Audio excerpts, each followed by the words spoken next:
Saudara-saudara yang terkasih, Shalom Aleihim. Kami CTN Channel saat ini mau membagikan pengajaran dari firman Tuhan tentang stunting orang-orang percaya. Mari saudara-saudara yang mengasihi firman-Nya, mari kita dengarkan. Dan Bapa yang di surga memandang saudara dan memberkati saudara. Haleluya.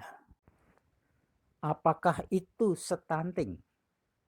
Stunting itu, saudara-saudara, masalah gizi kronis akibat kurangnya asupan gizi dalam jangka panjang sehingga mengakibatkan terganggunya pertumbuhan pada seseorang, pada anak-anak. Kan pertumbuhan dimulai dari anak-anak. Itulah pengertiannya. Dan bagaimana dengan stunting orang-orang percaya? Mari saudara, kita ikuti pelajaran berikut dari firman Tuhan. Ada contoh tentang stunting orang-orang percaya ini, saudara. Ada seorang pemuda pengusaha kaya, usianya sekitar 47 tahun. Dia merupakan subscriber video YouTube saya dan menemui saya, berbicara pada saya, mengatakan demikian. Pak Pastor, saya ini kan sudah sejak kecil dari keluarga Kristen. Tapi kalau saya mendengar khotbah di YouTube, kemudian ada orang-orang komentar di FB, ada di radio, juga teman-teman saya itu bilang pada saya cuma mendengar saja, tidak komen saat itu. Kita itu tidak hanya berdoa meminta-minta saja, tapi juga ada doa peperangan. Ada juga doa pujian dan penyembahan. Ada juga doa puasa. Ada juga doa syafaat. Ada juga kalau hal-hal khusus kita perlu masuk ruang hadirat Tuhan dengan berdoa bahasa roh. Itu sangat luar biasa urapannya. Itu kesaksiannya, saudara-saudara. Terus saya tanya, lah yang dimaksud apa? Menyatakan itu kepada saya. Dia mengatakan, saya ini selama ini taunya doa itu ya cuma kalau mau makan doa, kalau mau bepergian doa, mau tidur doa, ada masalah saya berdoa. Dan kalau doa itu enggak nyampe 5 menit. Sampai-sampai kalau saya kehabisan kata-kata doa, saya cuma menghafal atau membaca di kitab suci itu doa Bapa kami. Nah, kalau saya mendengar tentang doa peperangan, doa syafaat, itu apa? Apalagi doa dengan bahasa lidah, bahasa roh. Saya itu mendengar dan pernah baca di kitab suci sekilas. Tapi dalam praktek kegerejaan yang tempat saya ada itu enggak ada. Jadi bagaimana saya bisa mengerti hal ini? Nah, itulah saudara-saudara, contoh orang yang sangat terhambat pertumbuhan rohaninya. Nah, pertumbuhan rohani seseorang itu, saudara, itu meliputi berbagai aspek atau unsur-unsur di dalam kehidupan keimanannya. Ada iman, ada kasihnya, ada doanya, ada bagaimana dia mengenal nama Tuhan, bagaimana dia bersaksi, itu ada tingkat-tingkat fase pertumbuhannya. Nah, contoh tadi adalah tentang doa. Doa itu mengalami pertumbuhan. Nah, kalau orang tidak bertumbuh dalam hal doa, doanya ya seperti yang dialami pemuda pengusaha kayak tadi. Jadi sudah berapa tahun dia, 47 tahun. Tapi ngertinya doa cuma mau makan, mau tidur, mau pergi, dan seterusnya. Nah, itu contoh stunting, saudara. Mengapa bisa terjadi demikian? Kitab suci membeberkan tentang penyebab terjadinya stunting orang-orang percaya. Mari mula-mula kita lihat di dalam kitab Hosea pasal 4 ayat 6. Di situ dikatakan bahwa umat Tuhan umat Elohim, Sang Pencipta langit dan bumi, itu mengalami kebinasaan disebabkan karena kurangnya pengetahuan atau pengenalan akan Tuhan yang mereka sembah. Dan mereka itu, para imam itu, yang harusnya mengajarkan itu menolak pengenalan, menolak pengetahuan itu. Sehingga apa, saudara-saudara? Kalau mereka itu menolak pengetahuan yang dari Tuhan, padahal pengetahuan yang dari Tuhan itu menuntun ke jalan terang, ke dalam jalan yang benar, menuju kehidupan kekal, kebahagiaan, kesejahteraan, keselamatan, umur panjang. Nah, kalau, saudara-saudara perhatikan, kalau tidak tahu hal ini, berarti kan kurang pengetahuan. Terus bagaimana sebenarnya Tuhan itu hubungannya dengan kita, dan kita dengan Tuhan Sang Pencipta? Itu bagaimana hubungannya? Itu kan semua ada di dalam kitab suci. Nah, kalau para imam-imamnya, orang-orang yang dipercaya Tuhan untuk mengajar jemaat tentang kebenaran, itu menolak. Sehingga apa yang terjadi, saudara? Jemaat itu makan rohani apa?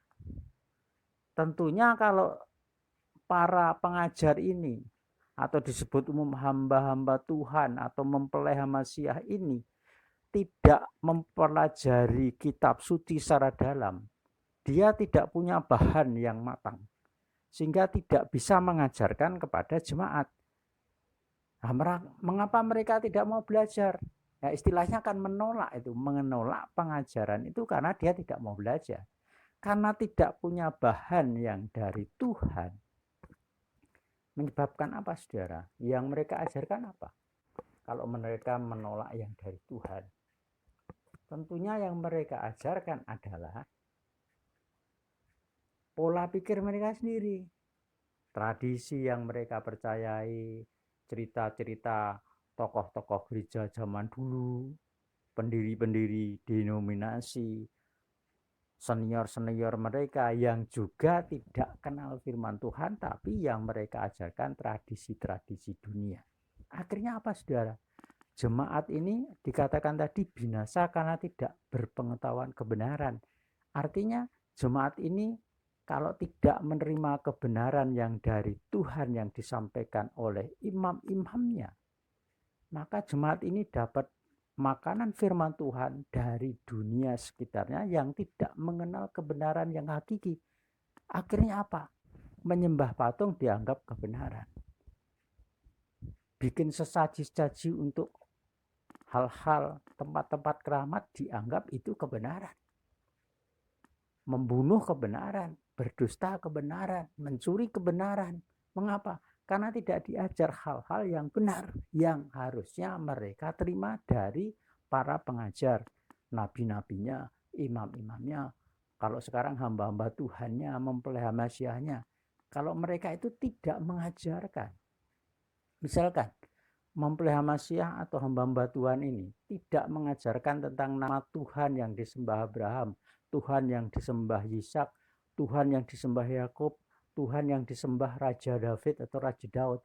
Kalau dia tidak mengenalkan nama Tuhan dan Tuhan siapa yang disembah Abraham itu, bagaimana status dan perannya Tuhan atas umat kudusnya? Kalau dia tidak mengajarkan, jemaatnya akan seperti tumbuhan liar, saudara. Tumbuhan merambat itu kalau tidak dipelihara, tidak diarahkan, akan merambat kemana saja maunya gue, sehingga menjadi liar. Nah, jemaat ini juga menjadi liar. Akhirnya apa? Merasa benar, pada akhirnya masuk neraka. Karena apa? Bukan kebenaran yang dari Tuhan Sang Pencipta yang mereka percayai dan lakukan. Oleh karena itu imam-imam seperti inilah. Nah, mengapa imamnya tidak mengajarkan? Pertama, mungkin karena tidak berpengetahuan. Mengapa tidak berpengetahuan tentang kebenaran kitab suci? Karena nggak mau belajar. Maunya cuma dari senior-seniornya saja. Apa yang sudah ada sejak dulu, yaitu yang mereka percaya lakukan. Akhirnya apa? Nabi-nabinya, imam-imamnya, hamba-hamba Tuhan, mempelai Masiahnya mengalami stunting, jemaatnya juga mengalami stunting. Akhirnya apa saudara? Ya sesat menuju kebinasaan. Itu hal pertama yang dinyatakan kitab Hosea 4 ayat 6. Yang berikutnya saudara-saudara, baik hamba-hamba Tuhannya, mempelai Masiahnya, imam-imam, nabi-nabinya itu menganggap dirinya sudah cukup. Karena merasa sudah cukup, ya sudah diam saja. Tidak ada usaha atau ide-ide untuk mengenal lebih dalam kebenaran-kebenaran yang dari Elohim, Tuhan Sang Pencipta. Akhirnya apa? Kalau ada yang baru, yang memang dinyatakan dulu belum pernah disingkapkan, sekarang disingkapkan Roh Kudus, mereka tolak. Ya, jadi mereka itu cukup tertutup dirinya sendiri. Berikutnya, mengalami stunting itu bisa disebabkan karena seperti saya katakan tadi, tidak diajar firman Tuhan atau firman Elohim dengan benar, dari sumber yang benar. Kemudian dilihat dari jemaatnya atau hamba-hamba Tuhannya, gembalanya, pendetanya, evangelisnya, itu memang mereka itu tidak mau belajar. Ya, dari mereka itu pengennya statis saja, tidak mau belajar. Sudah, pokoknya yang sudah jalan-jalan saja. Hari raya yang tidak ada di dalam kitab suci sudah dijalani berpuluh-puluh tahun, ya sudah, jalan saja. Dianggap itu benar. Jadi mereka itu sudah merasa pinter. Jadi tidak mau belajar, sudah merasa berjalan dalam rel kebenaran, tidak mau belajar tentang kebenaran yang sebenarnya. Kitab suci itu menyediakan banyak kebenaran kalau didalami betul-betul, saudara. Nanti yang dipraktekkan dalam kegerejaan pelayanan yang selama ini itu bertentangan dengan kitab suci akan ketahuan. Kalau mau belajar dari kitab suci, dari sumber yang benar, bahasanya kitab suci yang benar tentunya ya, itu akan ngerti betul. Berikutnya, mengapa bisa stunting? Karena takut pada perubahan, saudara-saudara. Orang-orang Farisi contohnya, saudara, itu sudah sejak dulu memegang namanya tradisi-tradisi leluhur. Nah, tradisi-tradisi umat Yehuda atau Yehudi ini sangat kuat, saudara-saudara. Nah, dulu Saul yang kemudian disebut Paulus itu dulu adalah penggiat tradisi-tradisi Yahudi ini, saudara. Jadi ketika dinyatakan kebenaran lewat Sang Mesias, itu hal yang baru bagi mereka, ditolak. Kemudian umat Tuhan yang mengikuti Mesias ini dikejar-kejar, juga ditangkap. Supaya apa? Supaya tidak mempercayai yang baru yang dari Sang Mesias Tuhan kita itu, tapi mengikuti tradisi yang sudah ada, tradisi Farisi yang turun-temurun itu. Jadi orang Farisi ini mengapa menentang Sang Mesias?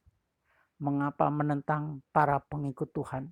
Karena apa? Takut terjadi perubahan pada kelompok Yehudi, pada kelompok orang-orang Farisi ini yang sudah bertahun-tahun. Ya, karena takut perubahan, mereka berusaha untuk menentang yang baru yang datang. Padahal yang baru yang datang itu kebenaran yang mencelekkan tradisi yang salah itu. Ya, itu contohnya, saudara. Jadi gereja-gereja, organisasi-organisasi kerohanian yang takut pada perubahan oleh kebenaran yang dinyatakan kitab suci, itu terjadi stunting. Kemudian berikutnya, mereka itu menutup diri terhadap wawasan dari luar denominasinya. Nah, ini kalau sudah menutup diri terhadap wawasan di luar denominasinya, sudah tidak bisa apa-apa, saudara. Pokoknya denominasi saya yang selama ini saya ikuti jalani benar, turun-temurun seperti itu, saudara. Jadi dilihat dari sudut pandang kitab suci itu tidak bertumbuh. Nah, itu stunting, saudara. Oleh karena itu, keselamatan diberikan kepada mereka yang sungguh-sungguh mau tahu, mau dengar kehendak Bapa dan melakukannya.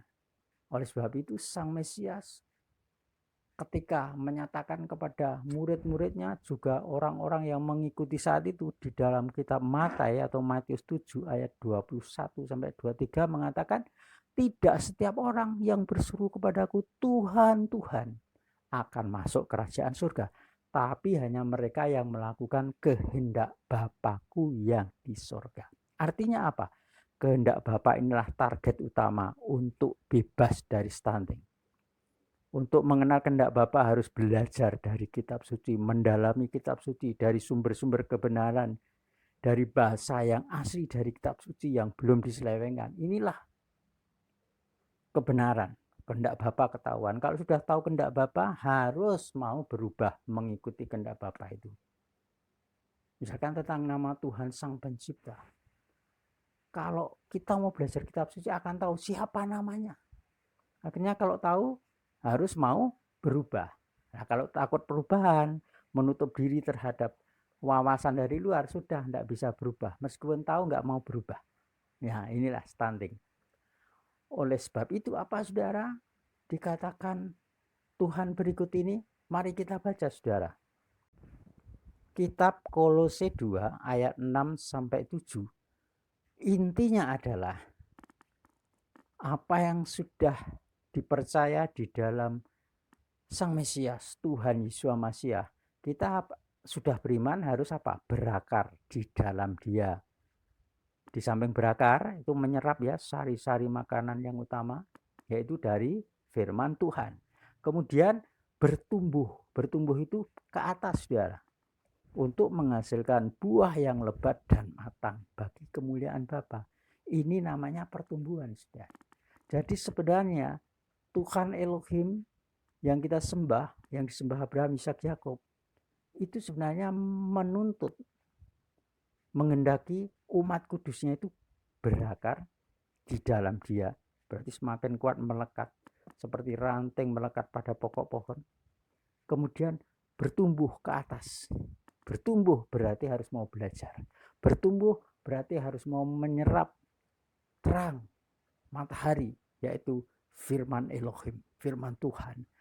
Nah, kalau sudah bertumbuh, maka jadi pohon yang berbuah lebat dan matang. Dan inilah yang disebut terang dunia. Kamulah terang dunia. Inilah saudara-saudara target untuk pertumbuhan. Mengenal kehendak Bapa dan melakukannya. Target yang utama untuk bebas dari stunting, mengalami pertumbuhan yang wajar adalah mengenal kebenaran, terang Elohim, dan menjadi sungguh-sungguh berfungsi. Status kita sebagai terang dunia yang betul-betul memancarkan terang, yaitu firman Elohim. Oleh karena itu saudara-saudara, mari kita bertumbuh. Tuhan yang disembah Abraham, Ishak, dan Yakub yang bernama Yahweh itu mengasihi kita, mengasihi seluruh umatnya. Kita tidak terlambat untuk bebas dari stunting. Kalau sekarang saudara dengar firman ini, mau punya hati untuk berubah, mulailah lakukan hal-hal tadi saudara. Saudara akan melalui jalur-jalur yang saudara tempuh, lewat bertahap-tahap, berfase-fase, akhirnya saudara meraih pertumbuhan. Tapi yang utama penting, mulailah bergerak, mulailah mau berubah, mulailah belajar.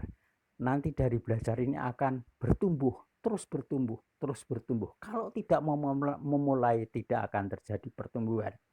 Asupan gizi disediakan Bapa yang di surga.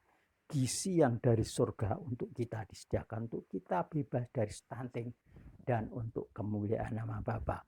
Saudara-saudara, saudara yang berkenan dan belum pernah subscribe terhadap video ini, silahkan saudara subscribe.